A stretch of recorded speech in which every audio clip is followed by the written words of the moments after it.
Hello and welcome to Climate Check with me, Mary Mwiikisa. Thank you so much for your company and the great feedback we're getting on the program as we all put our efforts together in environmental protection and climate justice. Today on the program, we will be talking about illegal mining, understanding its nature and the full extent of its environmental, climate and social impacts. And that is what we'll be discussing on the program. But for now, we take a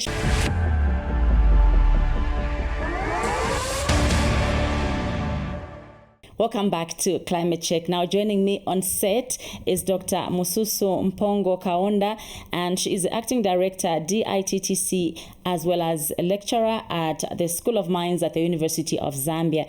Thank you so much, Doc, for making time. Thank you very much, Mary, and thank you for having me. All right. Let's first appreciate your view regarding copper production in Zambia currently.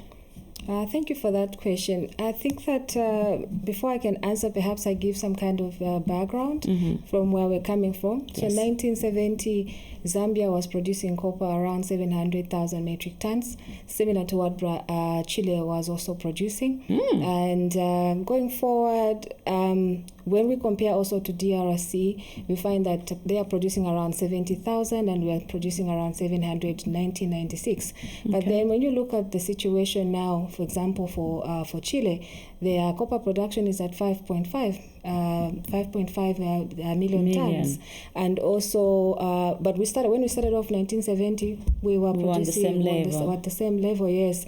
And when you look at DRC, there are around 3 million metric tons of copper production. So if you ask me how we're doing, yes, we are making great strides in trying to get to our targets, 1 million at the end of this year, 2025, and by 2031, looking at getting to about 3 million tons. But I think that we can do better, and we've seen a number of reforms, I think, in the country where we're looking at the setting up of the Minerals Regulations Commission, and also in the budget we saw quite a large chunk of money going towards artisanal small-scale mining operations to ensure there is formalization and so on.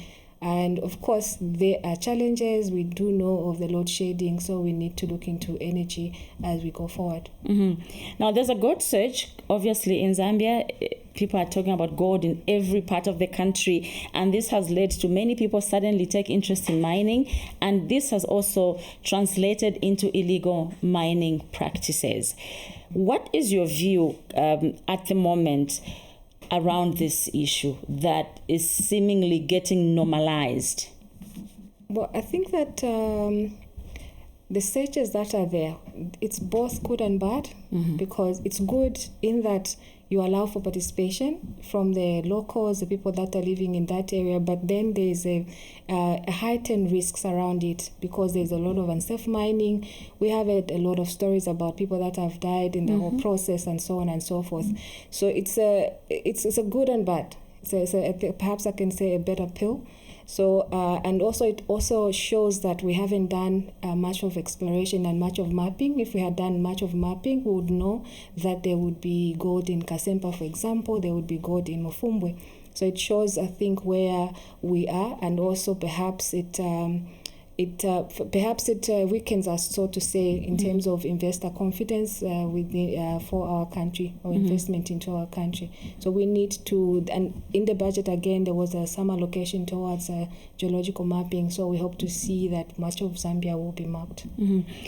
There's some feeling that most of these communities where you find gold and these other precious minerals, the locals are not even actively involved, but it's people that migrate from different locations, even from the city, into these locations. And they are the ones that are perpetuating these illegalities. Why are these activities illegal? Is it very hard to get a license and do things properly? Right now, for artisanal small-scale mining, a license is about 2,000 kwacha. So then you're looking at... per year? For 3 years. So you pay, you get a license, you get registered, you get licensed, and you pay 2,000 kwacha, and that will last you for 3 years. But then you're looking at someone from Kasempa, a 200 kwacha is a problem to come by, a 50 kwacha is a problem to come by. So maybe perhaps we need to start looking at a tiered approach, 500 to about 2,000, depending on perhaps where these people are coming from and who they are. But also the process, I think, is a bit tedious when you look at the forms that you need to fill in. For somebody that has not had any education, I think it's a problem. So we need to start to look at how do you simplify the form, what needs to go on that form. And also, for you to get a license, you have to come to Lusaka mostly. So how can we get mobile units that are in these provinces so that the locals can then get... So the process is not decentralized? Not really decentralized, but I hope that when we, with the Minerals Regulation Commission, there will be decentralization where you don't just have the cadastre here in Lusaka, but you have other centers as well where you can access the licensing processes. Let's now address the impact of illegal mining on the environment. The interest is in getting the resource, they get the mineral, and off they go.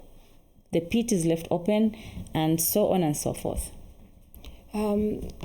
Those are some of the negatives that you see arising from illegal mining, or perhaps let me call unregulated. Because I think sometimes when you call them illegal, sometimes when you tell someone this is what you are, they kind of put up a wall, but they are unregulated.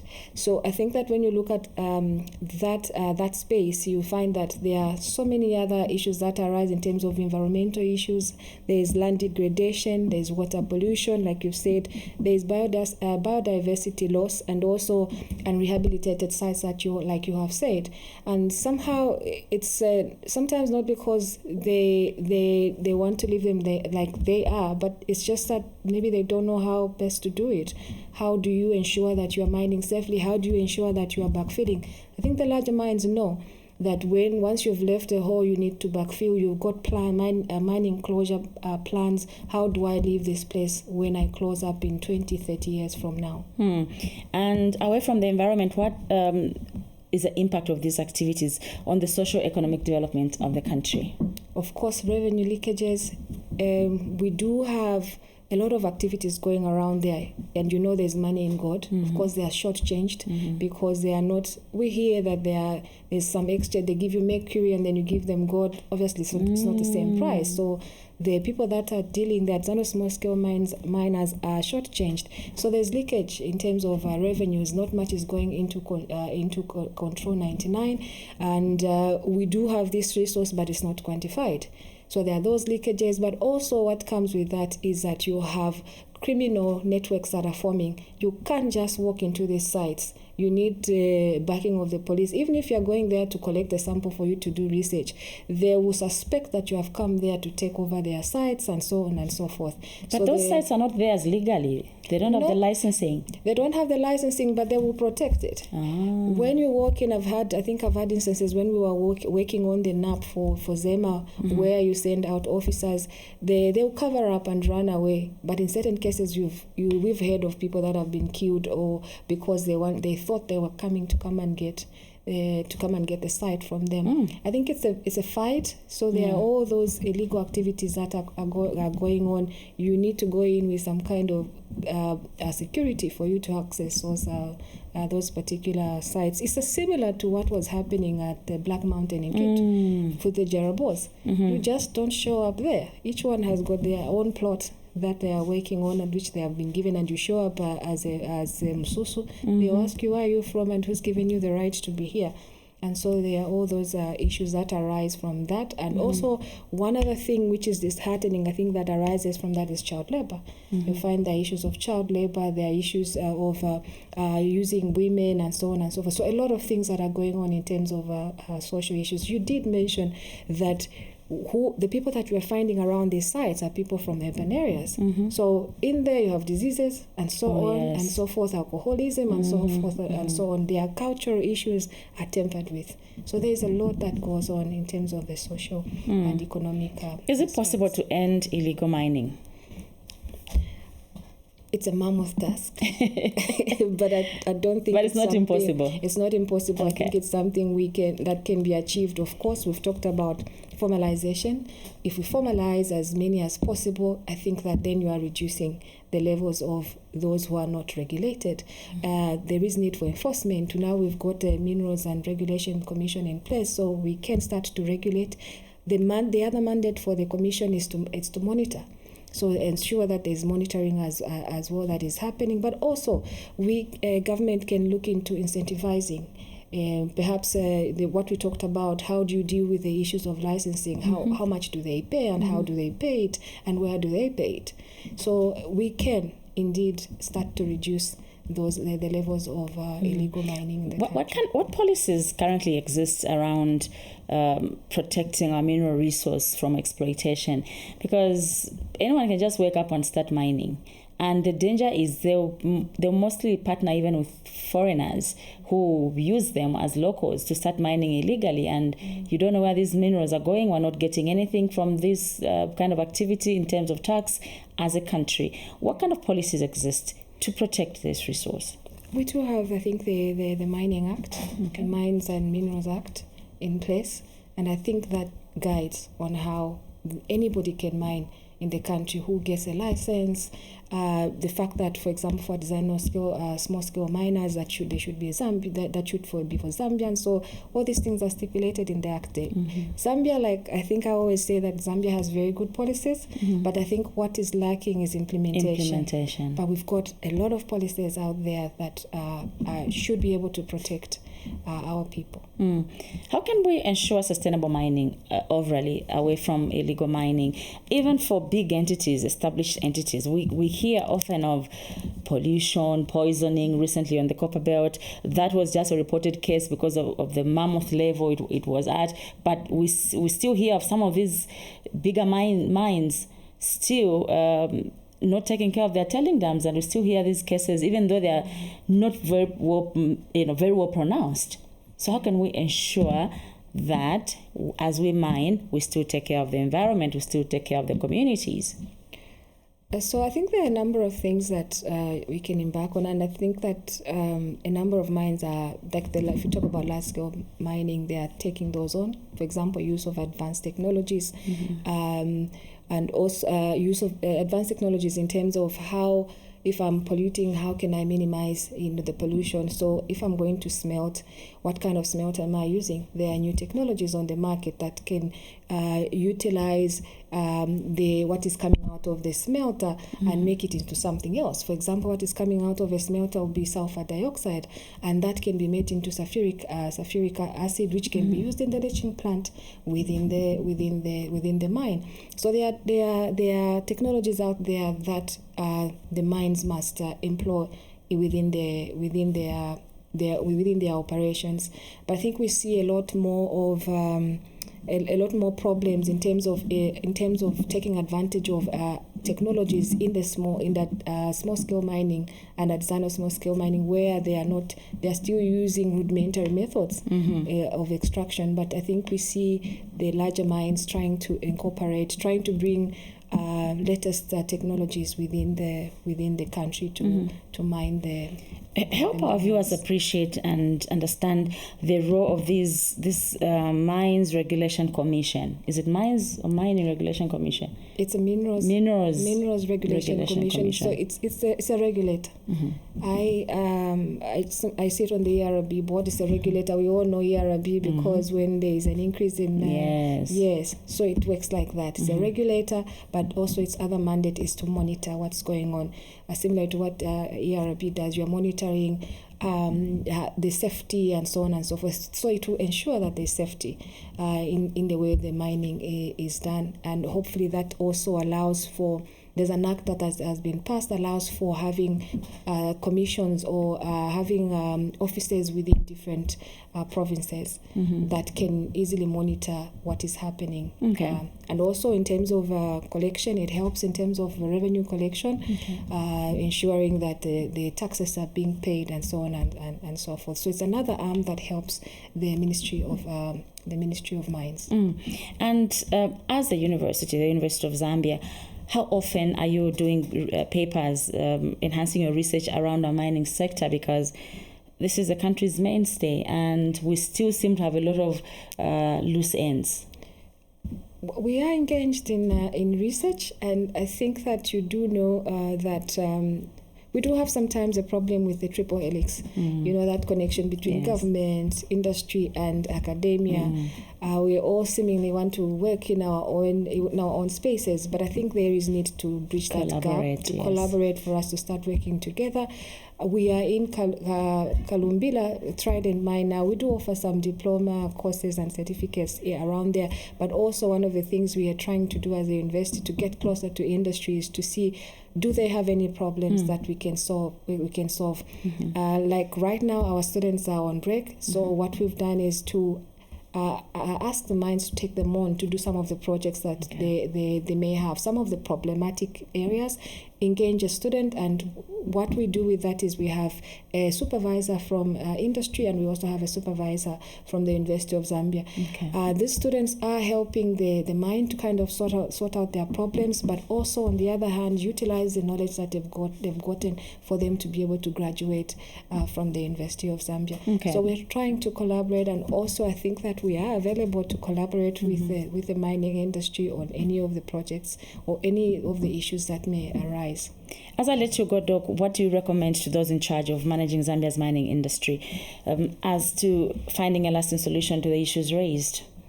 I think the first thing that I would talk about is what we've already discussed, is to formalize and empower artisanal miners, create regional processing hubs, and then also strengthen the market system. So because you can say, well, this is what you're mining, and the small scale stock mining and so on. But the thing is that where are they going to sell this? If there are no linkages to the markets, they'll still do the smuggling thing. They'll mine safely but still sell to somebody else who will shortchange them. So ensure that we strengthen the market system, introduce digital gold traceability platforms and transparent pricing, and also establish state-accredited business buying centers that outcompete smugglers. Like I said, we do have some gold that is setting up trading centers for gold, where if I've got my small amount of gold, I can take.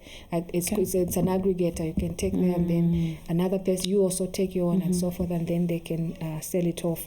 And then the other thing is what we've already discussed, is to reinforce regulation and monitoring. And we already have the Minerals Regulation Commission Act and the commission in place. So I think we should see some change in there. And also under regulation, apply drones and satellite monitoring to track unlicensed operations.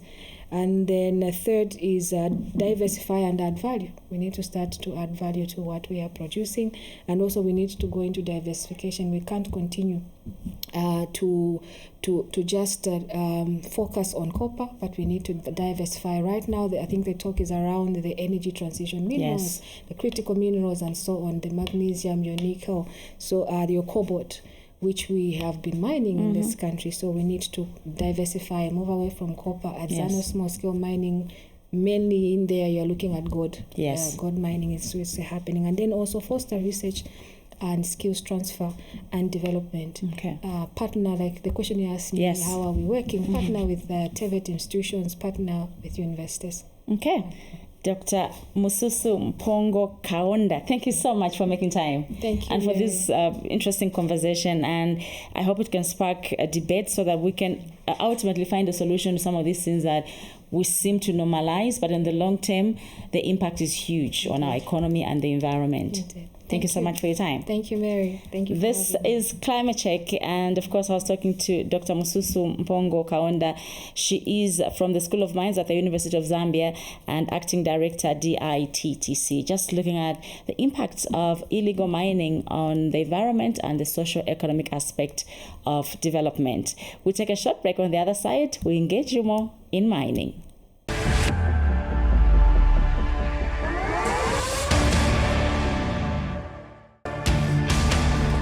Now imagine if trees could provide Wi-Fi, just how many trees you would plant? Well, they provide oxygen. We definitely cannot do without it. Destruction of nature, such as forests, has led to irreversible climatic changes to our world. Join me as I talk to policy formulators, change makers, and climate change interest groups on Climate Check, weekly on this channel. Now you are the solution to climate change.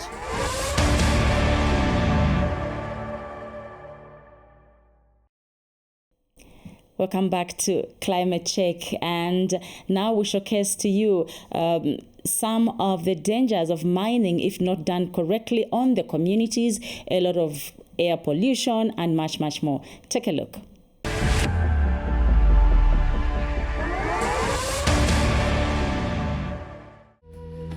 Just 60 kilometers from Serenje town lies Kabundi, a community that waited for a dream to rise. Muchinda Boarding School. Construction of the Muchinda Boarding School began in 2014, a beacon of hope rising from the red earth. But barely 2 years later, the work fell silent. The walls stood unfinished, swallowed by weeds and whispers of what could have been. Then came the miners, roaring machines and restless hands tearing through the ground. They dug deeper and deeper, crossing into the school's land, chasing every last shimmer of ore. And when the earth gave them no more, they left, leaving behind vast open scars that cut deep into the school grounds, a haunting reminder of dreams interrupted. Icho ndekabira sana ndelanda palubali olwa boarding Muchinda school. Okwimba amabwe yalapwa. Elio yapwata kuli nangu fimo. Elo abantu abale chitamo obuyantanshi nangu benefit. Banona. Iskulu nga lyalipwile abakachita benefit bengi. Nomba amabwe bembe nango batosole eskulu nishifinshifyo twalachita. Tulebula abana okubafunya kuno kubatuma kuserenje. Kufuma paka bundi kuya kuserenje. 150 kwacho kuya fekweka. Tubike po kushita malashi. Tubike po kusonkele nganda. Nefile fwayi kwakuli. Elo nga mwafiruwa okumukwana shefi. Efila mulesa ngambo kwenda naba umema kamaka fwe bale kwata na abana kashi. Mulesa ngati apulefu. Kushe nishini kuisatulelo. Government, through the Ministry of Health, responded to an alert concerning employees of the Southern African Ferro Alloys Limited, SAFAO, who presented the loss of balance, tremors, impaired speech, drooling, uncomfortable drooling, dropping of saliva from the mouth, and decreased movements. Nabwera kunchito kusafu. So pena nabwera neze mbera chebwino mai pete no sevenzera. Nze chusi maningi. Nze dust wenzo cha mixed manganese plus cement na manganese powder. So unabwera ma doctors last year mu October. Nabwera watenga ma blood samples. Wendo checking ku kitu. So nabwa tuza still mushe we affected the meko first. So apmweni mbere rapa mbera wiki mpamvu nilibi. We have seen that there are some investors that are not respecting the human rights of the workers. You find that workers are working without safety attire. Those are the problems that we see. The school being near the mines, a lot of challenges in the sense that we have absenteeism which has developed in the school. Their parents take their children from the school to the mining activities where they do a lot of mining. To add on, the parents have married off their children because the miners, they have money. They are working near the institution. So instead of favoring schooling, children decide to go out there and decide to get married to people who can at least pay them something to sustain a living.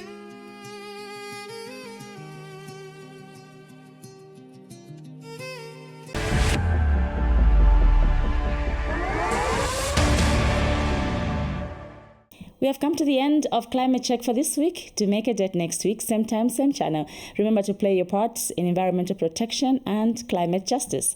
My name is Mary Mwiikisa. Thank you for watching. Goodbye.